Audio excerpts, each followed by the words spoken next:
Hi there, I am Rada from truthmakesitintimate.com. I support people to create deeper connection in their relationships and fall in love with themselves in the process. These days I am looking at the ways in which we get stuck in our love and relationships, and of course, how do we get ourselves unstuck? Today we look at real love doesn't exist. We come to believe that after a few attempts at love and relationships, maybe we were in situations in which the other person was not as committed as we were, or they were not available, emotionally or physically. Or maybe we got into a relationship, but things got bumpy soon and we broke off. But then we met this person with whom we deeply feel connected, with whom we resonate, we love spending time with this person, and we have many things in common. And they are as committed as we are, so we get together. And it's all wonderful for a while, but then problems arise, disappointment arises.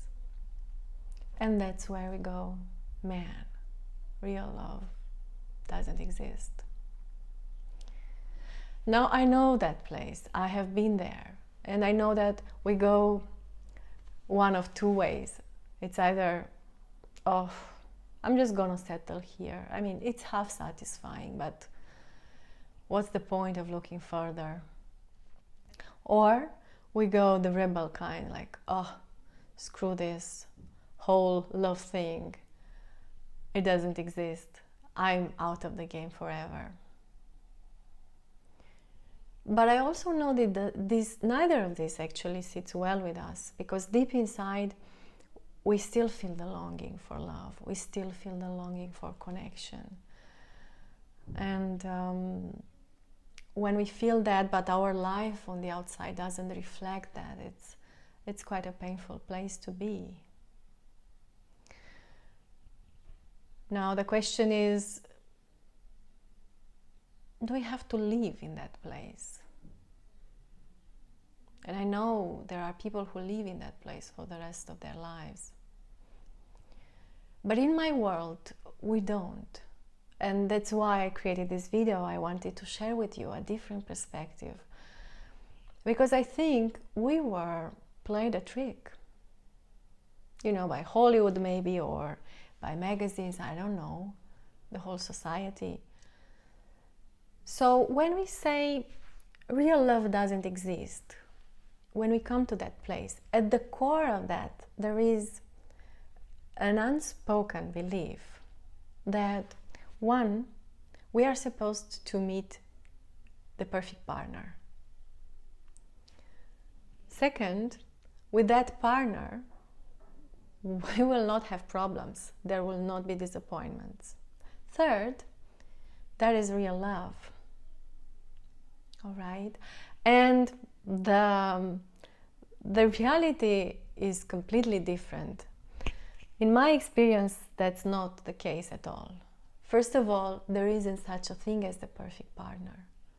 We all come in relationships with baggage from previous relationships. We all come in relationships with sensitivities from our childhood.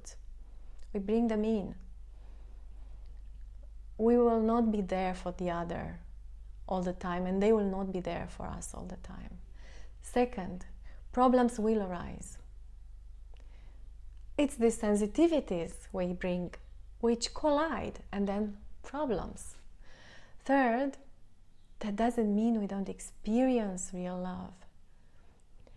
Actually, I notice when we hit problems, we have a true chance at connection.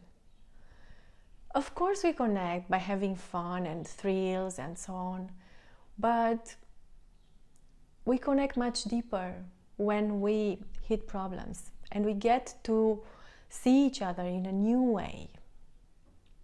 But the trick is, and this for me is a fourth point, the trick is, how do we deal with problems in a way which is not pushing the other person away, but actually creates an opening for connection.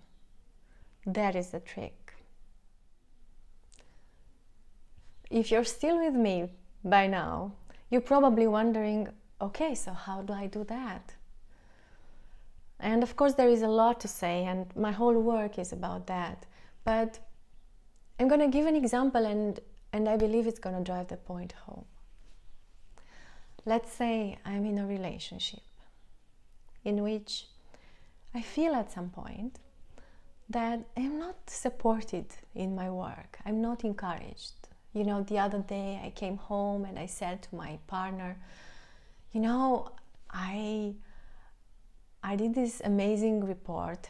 I just submitted it today, and I got amazing feedback from my boss and from my colleagues on it. They are all thrilled with my perspective.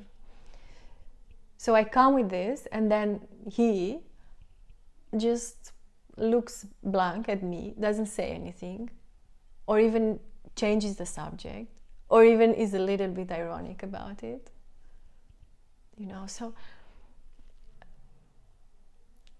these kind of situations can make me feel, oh my God, I'm not with the right partner. I chose wrongly again. I might try to turn him into the right partner, you know, educate him or somehow influence him to change. Or I might think, let's stop here and I'm going to find someone else. That's one way to deal with it. But that's not my way. And if you've been with me for a while, you know my approach is, okay, let's leave the other side for a moment and turn towards ourselves and look, is there something I can learn about myself from this? Is there something I need to pay attention to? Become curious. What is it? What is this situation? And I might notice, oh, it seems that I get triggered when I'm not supported in my work. I get triggered when I am not encouraged, when I'm not acknowledged. What is that? Is there something for me to see? And I might notice that also in other relationships, this kind of situation showed up. Maybe friendship, maybe love relationships. And then I think, okay, so it seems I have a sensitivity there. And if I go even a little bit further away and look at my childhood, I might notice that there was maybe not enough encouragement, not enough support. Or maybe there was for the things which were related to school, for example, but not about the things which I care for, like sports or music or arts, things that were coming from my heart. So then I go, oh, so that's my sensitivity, that's what I bring into the relationship, this hunger for acknowledgement, for encouragement. And that's how we learn about ourselves in a relationship. And the more we learn about ourselves, the more we love ourselves. So that's the first thing. Oh, I learned something about me. But then I can bring this into the relationship and I can say, honey, you know, the other day when I told you about that report and I was so proud and you didn't say anything, I noticed I got irritated. And then looking deeper, I realized I wanted encouragement, I wanted acknowledgement. And when that didn't come, I felt hurt. And then I realized, my God, I have a sensitivity about it. And it comes from when I was a kid and I was not receiving these things, and now I'm just hungry for them. You know, when we come with this kind of honesty in a relationship, then in my experience, that's when the other person really connects with us. And also they start to trust us. trust us enough to even open themselves up. Because the nice surprise might be that the other person actually looks at themselves and they say, well, I remember that moment, and I remember there was an expectation. I felt an expectation from you. And that's when I cannot give to you. I would like to, but when you have an expectation, it's hard for me to give to you, Or it can be something like, I remember that moment, and you know what? At that moment, I just realized I'm not taking enough risks in my work. I'm not successful in my work. And I was so much busy beating myself up about it that I couldn't be with you, And I hope you feel by now there is a quality which slides into our relationship when we look at problems in this way. There is a quality which actually brings connection, brings deeper connection and joy in the relationship.